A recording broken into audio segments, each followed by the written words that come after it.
Kung baguhan ka pa lang sa pag-aalaga ng game fowl, hindi ito ang listahan na gusto mong simulan. Pero kung matagal ka na sa breeding, marunong ka ng tumingin ng conformation, conditioning, blood purity at breeding selection, ito ang mga bloodlines na kadalasang hinahanap ng mga seryosong breeders. Ang mga linyang ito ay hindi basta alaga lang. Kailangan nito ng experience, tamang pairing, matinding observation at pasensya. Dahil minsan, isang maling breeding decision lang, pwedeng mawala ang quality na ilang taon mong binuo. Kaya sa video na ito, pag-uusapan natin ang 20 gamefowl bloodlines na para talaga sa hardcore breeders. Sweater. Ang sweater ay isa sa pinakakilalang bloodlines sa mundo ng gamefowl breeding. Kilala ito sa speed, intelligence, at explosive movement. Maraming veteran breeders ang nagtitiwala sa line na ito dahil sa natural athleticism at adaptability nito sa iba't ibang breeding programs. Pero hindi ito madaling i-maintain. Kailangan ng tamang selection at consistent observation para mapanatili ang signature traits nito. Kapag nasa kamay ng experienced breeder, ang sweater ay pwedeng mag-produce ng high-quality offspring sa maraming generation. Hatch. Ang hatch ay kilala sa strength, pressure at fearless attitude. Ito ang klase ng bloodline na madalas piliin ng breeders na gusto ng solid at physically strong na line. Mula sa body structure hanggang sa natural confidence, madaling mapansin ang presence nito. Pero may strong temperament ang hatch, kaya hindi ito ideal sa baguhan. Kailangan ng breeder na marunong sa genetics at family selection. Kapag tama ang pairing, napaka-consistent ng kalidad nito. 3. Kelso. Ang Kelso ay bloodline na kilala sa intelligence, timing, at footwork. Hindi ito umaasa sa physical strength lang, kundi sa natural decision-making at movement. Kaya maraming experienced breeders ang humahanga sa line na ito. Ang challenge sa Kelso ay consistency. Hindi lahat ng pairing maglalabas ng parehong quality. Kaya kailangan ng breeder na may mahusay na mata sa broodstock selection. Kapag stable ang line, napakataas ng breeding value nito. 4. Roundhead. Ang roundhead ay isa sa mga classic bloodlines na matagal nang napatunayan. Kilala ito sa speed, accuracy, at natural timing. Maraming breeders ang gusto ang line na ito dahil sa balance ng athleticism at intelligence. Pero hindi ito madaling i-maintain. Kailangan ng maingat na selection para mapanatili ang quality sa bawat generation. Kapag tama ang breeding program, ang roundhead ay pwedeng maging premium bloodline sa farm. 5. Albany. Ang Albany ay bloodline na kilala sa power, toughness, at strong physical condition. Ito ay madalas piliin ng breeders na gusto ng matibay at consistent na line. Pero hindi ito para sa random breeding. Kailangan ng breeder na marunong magbasa ng family traits at body structure. Kapag stable ang bloodline, napakaganda ng long-term breeding potential nito. 6. Claret. Ang Claret ay kilala sa speed, accuracy, at natural athletic movement. Maraming veteran breeders ang humahanga sa line na ito dahil sa precision at control nito. Pero selective ang genetics nito, kaya hindi lahat ng pairing magbibigay ng parehong quality. Kailangan ng breeder na may patience at discipline. Kapag na-maintain ng tama, premium ang output nito. 7. Lemon 84. Ang Lemon 84 ay isa sa mga bloodlines na highly respected ng serious breeders. Kilala ito sa intelligence, timing, at natural movement. Pero sensitive ang line selection nito. Isang maling breeding decision lang, pwedeng mawala ang signature traits. Kaya ang Lemon 84 ay para sa breeders na may malinaw na breeding goals at long-term vision. 8. Radio. Ang radio bloodline ay kilala sa balance ng movement, power at control. Hindi ito kasing common ng ibang lines, kaya madalas itong hawak ng experienced breeders. Kailangan ng tamang observation at pedigree tracking para mapanatili ang consistency. Pero kapag stable na ang line mo, mataas ang breeding value nito. 9. Brown Red.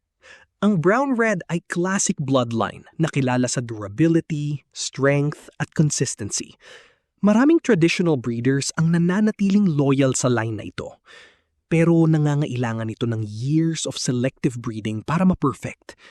Kapag nasa tamang programa, ang brown red ay pwedeng tumagal sa maraming generation. 10. White Hackle. Ang White Hackle ay kilala sa heart, toughness at strong recovery ability. Isa ito sa mga bloodlines na matagal nang napatunayan ng veteran breeders. Pero minsan, unpredictable ang offspring traits nito. Kaya kailangan ng disciplined breeding at consistent selection. Kapag stable ang line, napakataas ng kalidad nito. 11. Asil. Ang asil ay isa sa pinaka-old school bloodlines. Kilala ito sa body strength, confidence, at intimidating presence. Pero iba ang temperament nito kumpara sa ibang lines. Kailangan ng breeder na may experience sa handling at blood preservation. Kapag tama ang management, napaka-valuable ng line na ito. 12. Gray. Ang gray ay bloodline na kilala sa speed, movement at natural athletic ability. Maraming breeders ang gusto ang line na ito dahil sa balance at agility. Pero madaling mawala ang signature traits kapag mali ang breeding selection. Kaya kailangan ng consistent observation at tamang broodstock pairing. 13. Butcher. Ang butcher ay bloodline na kilala sa aggressiveness, confidence at natural power. Madalas itong piliin ng veteran breeders na gusto ng intense at high-energy line. Pero may strong temperament ito, kaya hindi para sa beginners. Kailangan ng tamang selection at disciplined breeding para mapanatili ang quality nito. 14. McLean Hatch.